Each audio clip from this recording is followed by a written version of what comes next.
그날 아마존닷컴의 주가는 226달러 선에서 거의 움직이지 않았습니다. 시장이 폭락이나 급등 같은 시끄러운 반응 대신에요. 아주 의미심장한 침묵을 택한 거죠. 이건 그냥 지루한 하루가 아니라 어쩌면 거대한 파도가 오기 전에 고요함, 그런 걸지도 모릅니다. 그렇죠. 사실 투자자 입장에서 가장 피말리는 순간이 바로 이런 때거든요. 아, 그런가요? 네. 차라리 주가가 크게 떨어지면 아, 이것 때문이구나 하고 이유라도 찾을 텐데 아무 일 없다는 듯한 이 평온함, 이게 오히려 더 큰 질문을 던지는 거예요. 내가 모르는 뭔가가 있나 하고 말이죠. 맞아요. 폭풍 전의 고요라는 말이 딱 어울리네요. 그래서 오늘 우리가 깊이 파고들 주제가 바로 이 침묵의 미스터리입니다. 보내주신 자료들을 보니까 시장이 아마존의 명백한 성장 신호들을 보고도 왜 선뜻 움직이지 못하는지 그 속내가 좀 보이는 것 같아요. 핵심은 인공지능과 클라우드라는 이 초강력 성장 엔진하고 네. 그 엔진을 돌리려고 쏟아붓는 현금 사이에 아슬아슬한 줄다리기 같더군요. 아주 정확한 비유입니다. 우리가 오늘 답을 찾아야 할 질문도 바로 그거죠. 시장은 아마존의 성장을 의심하는 걸까요? 아니면 그 성장이라는 가치보다 더 무겁게 짓누르는 다른 무언가를 보고 있는 걸까요? 지금부터 그 단서들을 하나씩 맞춰보겠습니다. 좋습니다. 그럼 먼저 이 미스터리의 배경부터 짚어보죠. 많은 분들이 아마존을 그냥 거대한 온라인 쇼핑몰 이렇게 생각하지만 사실 아마존의 진짜 힘은 다른 곳에 있잖아요. 네, 아마존의 사업 구조를 들여다보면 크게 세 덩어리입니다. 우리가 익숙한 북미 커머스, 그리고 해외 커머스, 마지막으로 이 모든 것의 핵심이자 심장인 아마존 웹 서비스, 바로 AWS죠. AWS. 네. AWS는 기업들이 서버나 저장 공간 같은 IT 인프라를 직접 살 필요 없이 빌려 쓰는 클라우드 서비스인데 이제는 선택이 아니라 거의 필수품이 됐습니다. 기업에게는 전기나 수도 같은 기반 시설인 셈이죠. 특히 요즘처럼 모든 기업이 AI에 뛰어드는 시대에는 더 그렇겠네요. AI를 학습시키고 운영하려면 어마어마한 컴퓨팅 파워가 필요한데 그게 다 AWS 같은 클라우드에서 나오니까요. 사실상 AI 시대의 발전소 역할을 하는 거네요. 맞습니다. 그래서 오늘의 미스터리가 더 흥미로워지는 겁니다. 자료를 보면 AWS가 다시 성장세에 올라탔다는 신호가 분명히 보이거든요. 보통 이런 신호가 나오면 시장은 이제 다시 성장하는구나 하면서 기대를 먼저 주가에 반영하기 마련인데 이번엔 조용하다는 거죠. 226달러 선에 딱 멈춰서서 움직이질 않아요. 네, 이건 시절이 그냥 변덕을 부리는 게 아니라 투자자들이 성장이라는 단어 말고 다른 무언가를 훨씬 더 무겁게 보고 있다는 뜻이겠네요. 바로 그겁니다. 그럼 그 다른 무언가의 정체가 뭔지 투자자들을 망설이게 만드는 4가지 사건들을 하나씩 펼쳐보시죠. 첫 번째 사건의 무대는 인도입니다. 아마존은 2013년부터 인도를 장기적인 격전지로 보고 막대한 투자를 해왔습니다. 물류, 배송, 결제 같은 기반 시설부터 쫙 깔면서 시장을 장악하는 그 전형적인 아마존 스타일이었죠. 그런데 인도가 워낙 거대한 시장이기도 하지만 규제도 만만치 않은 곳이잖아요. 2019년에 외국인 투자 규정이 바뀌면서 아마존의 사업 방식에 제동이 걸리기도 했고요. 바로 그겁니다. 투자자들은 그런 예측 불가능한 리스크를 정말 싫어합니다. 그런데 10년 넘게 버텨온 아마존이 작년 12월에 더 큰 승부수를 던졌습니다. 2030년까지 인도에 무려 350억 달러, 우리 돈으로 40조 원이 넘는 돈을 더 쏟아붓겠다고 발표한 거죠. 40조 원이요? 와, 정말 엄청난 금액이네요.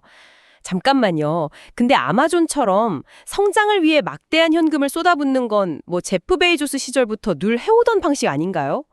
왜 투자자들이 유독 이번에는 이렇게 걱정을 하는 거죠? 정말 중요한 질문입니다. 그게 바로 지금 시장의 인식이 바뀌고 있다는 증거거든요.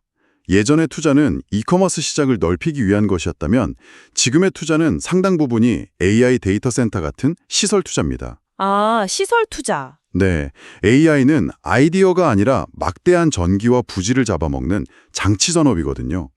돈이 들어가는 규모와 성격이 완전히 다른 게임이 된 거죠. 아하, 그러니까 투자자들 눈에는 이게 2가지로 보이는 거군요. 하나는 인도라는 거대 시장을 선점하는 미래를 위한 베팅이지만 다른 하나는 약간 밑빠진 독에 물 붓기처럼 보이는 엄청난 현금 소모라는 거네요. 정확합니다. 그 돈이 언제, 어떻게 이익으로 돌아올지 확신할 수 없다는 불안감. 그게 바로 아마존의 발목을 잡는 첫 번째 밧줄입니다. 그리고 여기에 두 번째 사건이 겹칩니다. 아마존이 더 빨라지려는 시도를 하고 있다는 소식이죠. 바로 일시간 픽업 서비스 실험입니다. 일시간 픽업이요. 그냥 온라인으로 주문하고 매장에 가서 찾아오는 거 아닌가요? 이미 많은 곳에서 하고 있는 서비스 같은데요. 일시간이라는 조건이 붙으면 얘기가 완전히 달라집니다. 이건 그냥 서비스를 개선하는 수준이 아니라 매장 전체를 거의 실시간 물류센터처럼 뜯어고쳐야 한다는 의미입니다. 주문이 들어오는 즉시 재고가 파악되고 직원이 가장 빠른 동선으로 물건을 찾아내고 포장해서 출고 준비까지 맞춰야 하죠. 와, 일시간 픽업이라는 슬로건 뒤에는 그런 복잡한 과정이 숨어 있었군요. 생각만 해도 아찔하네요. 재고 하나만 틀려도 직원 한 명이 실수해도 전체가 엉망이 될 수 있겠어요. 그래서 단위 경제성이라는 개념이 중요해집니다. 쉽게 말해서 주문 한 건을 처리할 때마다 돈을 버는 구조여야 하는데 만약 이 시스템을 구축하는 비용이 너무 커서 주문이 늘어날수록 오히려 손해가 커지는 상황이 온다면요. 아, 투자자들은 바로 그걸 의심하는 겁니다.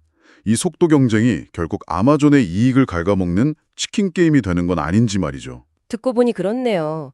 그리고 세 번째 사건은 의외로 작은 기기, 바로 킨들 이야기입니다. 아마존이 컬러 디스플레이에 AI까지 탑재한 고가의 킨들을 내놓는다는 소식이죠. 킨들 같은 디바이스는 원래 기기 자체로 돈을 벌기보다는 사용자를 아마존 생태계에 묶어주는 미끼 역할을 하죠. 킨들로 전자책을 사고 오디오북을 구독하고 그러다 쇼핑까지 하게 만드는 겁니다. 솔직히 저도 지금 5년 넘게 쓴 화면의 금간 킨들을 쓰고 있거든요. 굳이 수십만 원을 주고 컬러 AI 킨들을 사야 할까 하는 생각이 드는데 저만 그런 건 아니겠죠? 투자자들도 비슷한 걱정을 하는 걸까요? 바로 그겁니다. 시장의 평가도 똑같습니다. 가격이 비싸지면 평가는 훨씬 냉정해지거든요. 투자자들은 묻기 시작하는 거죠. 이 비싼 장난감이 정말로 생태계를 넓히는 데 도움이 돼? 아니면 그냥 비싼 부품값에 재고 리스크만 키우는 애물단지가 되는 거 아니야? 이 질문이 결국 기업의 현금 흐름의 질, 즉 돈을 허투루 쓰고 있지는 않은가 하는 근본적인 문제로 이어지는 겁니다. 불필요한 곳에 현금이 묶이거나 낭비되는 걸 감시하는 거군요. 그리고 이런 우려에 불을 지피는 네 번째 사건이 터집니다.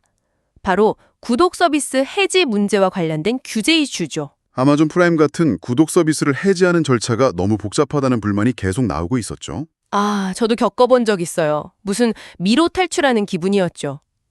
이게 그냥 소비자들의 불만으로 끝나는 게 아니라 기업에게는 진짜 돈 문제가 될 수 있다는 거군요. 네, 처음에는 그냥 평판 문제처럼 보이지만 규제기관이 움직이기 시작하면 이건 곧 현금 문제가 됩니다.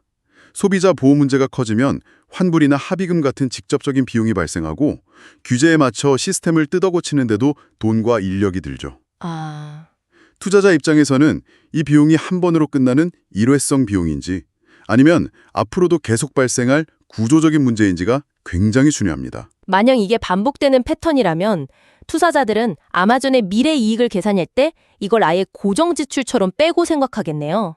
기업 가치를 깎아내리는 상수가 되어버리는 거군요. 정확합니다. 자, 정리해보죠. 인도의 막대한 투자, 수익성을 위협하는 속도 경쟁, 비싼 디바이스 전략, 그리고 반복되는 규제 비용까지. 이 네 가지 사건들이 모여서 결국 하나의 거대한 질문을 만들고 있는 겁니다. 아마존 성장 엔진을 돌리는 건 알겠는데 그로 인해 발생하는 비용의 파도를 감당할 수 있어? 네, 바로 그거죠. 시장은 아직 이 질문에 그렇다고 확신하지 못하는 거죠. 그래서 시장의 태도가 바뀐 거군요. 예전 같으면 일단 성장 기대감부터 주가에 반영하자 했을 텐데 지금은 성장, 좋아. 근데 그걸로 돈 버는 거 먼저 증명해봐. 현금으로 보여줘. 이렇게 요구하고 있다고요? 바로 그겁니다. 이런 태도의 변화는요, 시장이 특정 기업을 폭발적인 성장주에서 안정성과 예측 가능성이 더 중요한 인프라 기업으로 보기 시작할 때 나타나는 현상입니다. 아마존이 이제 너무 거대해져서 투자자들이 다른 잣대를 들이대기 시작한 걸 수도 있습니다. 시장의 인식이 바뀌고 있다는 분석 정말 흥미롭네요. 그렇다면 이런 투자자들의 복잡한 심리가 차트에는 어떻게 나타나고 있나요? 그냥 복잡한 선들로만 보이는데 저기에도 이야기가 숨어 있겠죠. 물론입니다. 차트를 투자자들의 줄다리기라고 생각하면 이해하기 쉽습니다. 지금 상황은 오랫동안 팔려는 쪽이 힘을 쓰면서 줄을 계속 자기 쪽으로 끌고 온 상태입니다. RSI나 MACD 같은 지표들이 그걸 보여주죠. 아, 그래서 주가가 계속 힘을 못 썼던 거군요. 그런데 동시에 다른 단기 지표들은 과매도 신호를 보내고 있어요. 이건 줄다리기로 치면 팔려는 쪽에 너무 힘을 써서 이제 지쳐가고 있다는 신호 같은 겁니다. 아하. 줄이 한쪽으로 너무 많이 끌려갔기 때문에 이제 반대쪽, 즉 사려는 쪽에서 조금만 힘을 줘도 줄이 확 하고 되돌아올 수 있는 그런 기술적 반등이 나올 수 있는 구간이란 뜻이죠. 정말 딱 지금 투자자들의 심리네요. 팔자니 이미 너무 늦은 것 같고 새로 사자니 아직 불안하고 그야말로 눈치 싸움이군요. 이동평균선을 보면 상황이 더 명확해지나요? 네. 이동평균선은 평균적인 가격대라고 볼 수 있는데 지금 주가인 226달러는 최근 5일, 10일, 20일, 50일의 평균 가격보다 모두 아래에 있습니다. 이건 주가가 위로 올라가려고 할 때마다 그동안 더 비싼 가격에 샀던 사람들의 본전만 찾자는 매물이 저항선 역할을 하며 상승을 방해할 수 있다는 의미입니다. 차트상으로는 단기적으로 227달러 선을 뚫고 그 위에서 버텨주는지가 아주 중요한 경계선이 될 겁니다. 그렇군요. 성장 기대감과 비용 우려가 팽팽하게 맞서면서 만들어낸 이 아슬아슬한 균형이 앞으로 어떻게 전개될까요? 이 균형이 깨진다면 어떤 시나리오가 가능할까요? 크게 두 가지 방향을 생각해 볼 수 있습니다. 먼저 상방 시나리오, 즉 주가가 위로 시원하게 뚫고 올라가는 경우입니다. 이건 아마존이 그 막대한 AI 투자가 단순한 돈 먹는 하마가 아니라 진짜 수익으로 연결되고 있다는 명확한 증거를 보여줄 때 가능해질 겁니다. 예를 들면요. 예를 들어 AWS 매출 성장률이 시장 예상을 뛰어넘거나 새로운 AI 서비스가 대박을 터뜨리는 것 같은 그런 확실한 한 방이 필요하죠. 반대로 주가가 아래로 깨지는 하방 시나리오도 있겠죠. 물론입니다. 그건 우리가 지금까지 얘기했던 우려들이 현실이 될 때입니다. AI 투자가 현금 흐름을 생각보다 더 심하게 압박한다거나 일시간 픽업 같은 속도 경쟁이 이익을 심각하게 훼손한다는 데이터가 나오는 거죠. 또 구독 해지 같은 규제 비용이 일회성이 아니라 정말 구조적인 문제로 굳어진다면 투자 심리는 급격히 얼어붙을 수 있습니다. 그렇다면 이 모든 정보를 바탕으로 여러분은 어떤 전략적인 관점을 가져야 할까요? 감정에 휩쓸리기보다 냉정한 시각이 필요한 시점인 것 같습니다. 맞습니다. 단기적으로는 현재 226달러 선에서 기술적 반등을 기대해 볼 수는 있습니다. 하지만 225달러 선이 무너지면 위험 신호로 보고 리스크를 관리하는 게 합리적이죠. 만약 반등에 성공한다면 1차 저항선은 이동평균선들이 모여있는 229달러에서 230달러 사이가 될 가능성이 높습니다. 중기적으로는 그 229달러 선을 확실히 회복하고 그 위에서 안정적으로 자리를 잡는지 확인하는 게 중요하겠군요. 소위 말하는 바닥 따지기를 하는지 지켜보는 거네요. 정확합니다. 그 구간을 새로운 출발선으로 만들어야 다음 단계로 갈 수 있습니다. 장기적인 관점은 결국 아마존의 본질로 돌아갑니다. AWS가 계속 성장하고 AI로 돈을 벌 수 있는지, 그리고 인도 투자 같은 장기적인 베팅이 결국 성과로 이어지는지를 꾸준히 확인해야죠. 만약 그 흐름이 긍정적으로 확인된다면 자료에 나온 52주 고점인 259달러를 다시 보러 가는 것도 불가능한 이야기는 아니겠네요. 다만 그 과정이 결코 순탄치는 않을 거라는 점, 투자와 비용이라는 두 개의 파도를 계속 넘어야 한다는 점을 기억해야겠습니다. 시장이 마감된 후에도 조용히 남아있는 226달러, 그 가격은 단순한 숫자가 아닙니다. 이건 시장이 아마존에게 던지는 거대한 질문 그 자체입니다. 너희가 성장할 수 있냐는 질문이 아니라 그 성장을 우리 투자자들이 믿을 수 있도록 현금이라는 증거로 언제 보여줄 거냐라는 훨씬 더 날카롭고 본질적인 질문 말이죠. 바로 그 질문에 대한 아마존의 대답이 나오는 순간 시장의 이 길고 길었던 침묵은 끝날 겁니다. 그 방향이 위일지 아래일지는 오직 아마존이 앞으로 보여줄 증거에 달려 있겠죠. 이 모든 상황을 지켜보면서 한번 이런 생각을 해보면 어떨까요? 한 기업이 우리 사회의 전기나 수도 같은 기반 시설처럼 너무나 거대해지는 순간 투자자들은 더 이상 폭발적인 성장 이야기보다 조금은 지루하더라도 예측 가능한 안정성 이야기를 더 원하게 되는 건 아닐까요? 아마존은 지금 바로 그 갈림길에 서 있는지도 모릅니다. 그리고 시장은 어쩌면 이 새로운 게임의 규칙을 알아내기 위해 숨을 죽이고 있는 것일 수 있습니다.